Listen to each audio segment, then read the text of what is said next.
Même en tant que jeune garçon, Uche Kalu aimait l'œuvre missionnaire. Il aimait passer du temps avec eux chaque fois qu'il le pouvait, et pas seulement les jours de préparation missionnaire. Je ne pouvais pas attendre jusqu'à ce que j'ai 16 ans et sois devenu un prêtre. Je devais aller enseigner avec les missionnaires et même baptiser les gens. Mes camarades m'appelaient pasteur, mais une telle appellation religieuse m'a rendu un peu mal à l'aise, car cela ne m'a jamais donné l'occasion de faire l'erreur des gens de mon âge. Je lisais toujours les Écritures, j'étudiais le guide missionnaire. La seule distinction entre moi et les missionnaires était le badge qu'ils portaient. Lorsque j'ai terminé mon baccalauréat, ma priorité a changé d'une façon ou d'une autre. J'ai commencé à réfléchir à la poursuite de mon éducation universitaire. Je pensais que c'était une idée merveilleuse qui n'était peut-être pas inspirée, mais pour moi c'était pratique. Uche Kalu continuait de planifier de fréquenter une université dès le lycée, jusqu'à ce qu'il s'installe dans une nouvelle paroisse juste avant que son nouvel évêque ne parle à la conférence de la paroisse.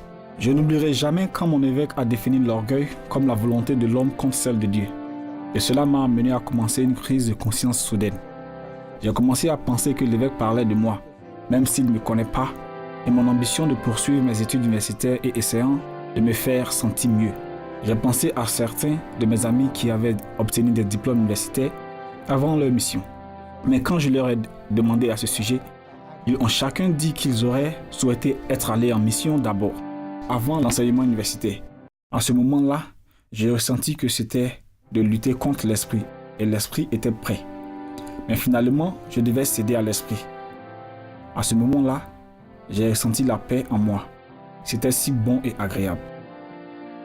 Après avoir soumis sa volonté à celle de Dieu et soumis ses papiers de mission, Uche a été appelé à servir dans la mission de Nigeria et Enugu. Là, il a travaillé dur en servant le Seigneur. Jusqu'à ce jour, le souvenir de la mission à plein temps me donnait une joie indescriptible. Cela me donne la confiance de poser des questions et rechercher des réponses.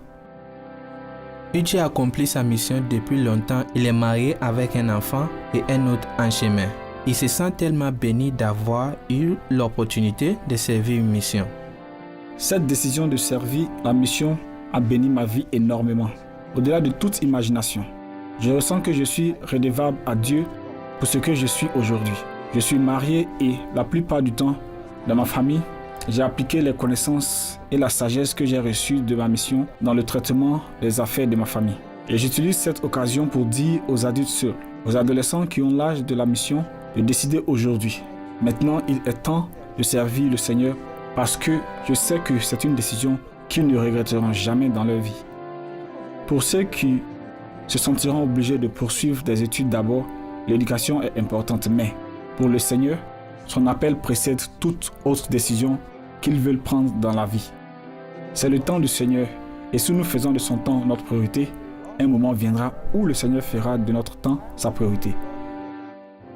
Ma mission était la meilleure chose que j'aurais pu m'offrir à moi-même.